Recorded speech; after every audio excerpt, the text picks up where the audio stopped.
Yo guys, assalamualaikum. Kembali lagi di Dosen Magang Channel.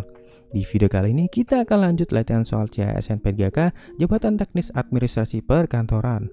Sebelum lanjut, subscribe dulu buat yang belum dan nyalakan loncengnya agar tidak ketinggalan video terbaru dari channel ini. Kalau sudah, langsung aja kita ke latihan soalnya. Let's go.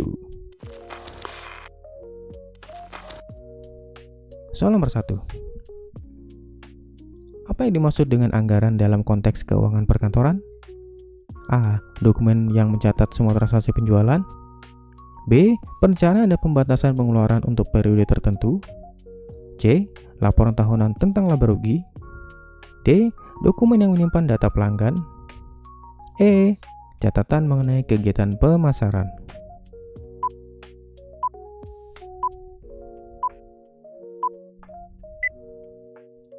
Jawabannya adalah B.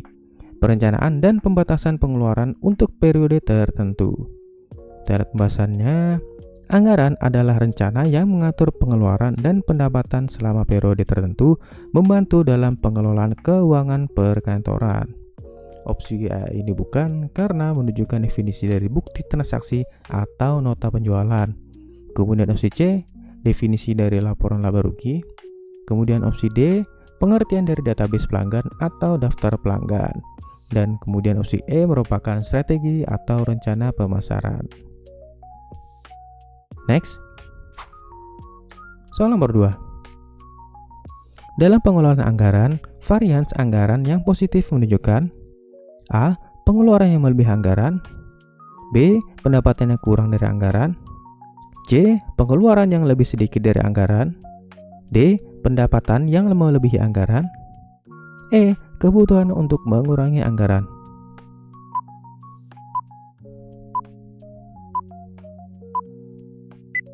Jawabannya adalah C. Pengeluaran yang lebih sedikit dari anggaran.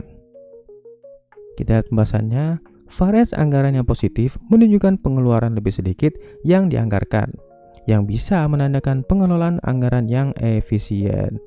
Opsi A ini bukan, karena merupakan definisi dari over budget atau anggaran yang membengkak. Kemudian opsi C juga bukan, merupakan definisi dari under budget atau penghematan anggaran. Opsi D juga merupakan definisi dari overachievement. Dan opsi E merupakan strategi perusahaan dalam menghemat anggaran. Next. Soal nomor 3. Laporan keuangan yang memberikan gambaran tentang posisi keuangan suatu perusahaan pada suatu waktu tertentu adalah A. Laporan laba rugi. B.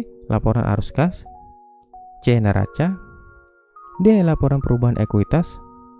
E. Laporan aktivitas.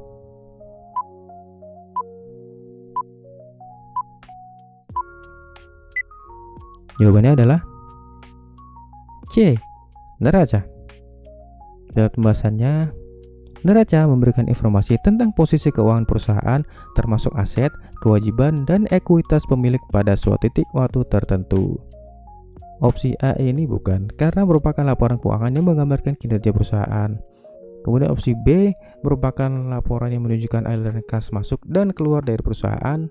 Kemudian opsi D merupakan laporan yang menjelaskan perubahan yang terjadi dalam ekuitas pemegang saham perusahaan. Dan opsi E lebih ke laporan yang menjelaskan kegiatan atau transaksi tertentu. Next.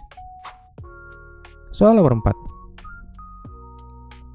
Apa tujuan utama dari audit internal? A. Meningkatkan keuntungan perusahaan. B. Menilai efektivitas sistem pengendalian internal dan kepatuhan terhadap kebijakan. C. Mengurangi biaya operasional. D. Mengembangkan produk baru. E. Menyusun laporan tahunan.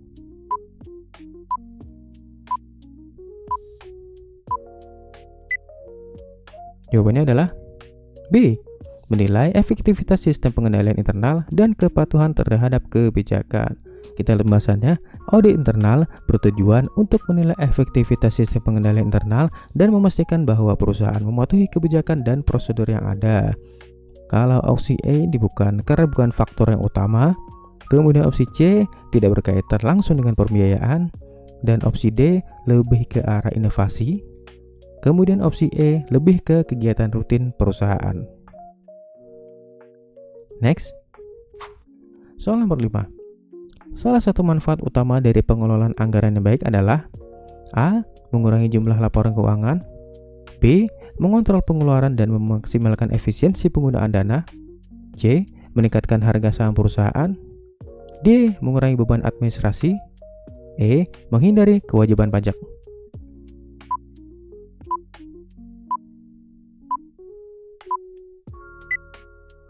Jawabannya adalah B. Mengontrol pengeluaran dan memaksimalkan efisiensi penggunaan dana. Kita lihat pembahasannya. Pengelolaan anggaran yang baik membantu pengeluaran dan memaksimalkan penggunaan dana untuk meningkatkan efisiensi keuangan perusahaan.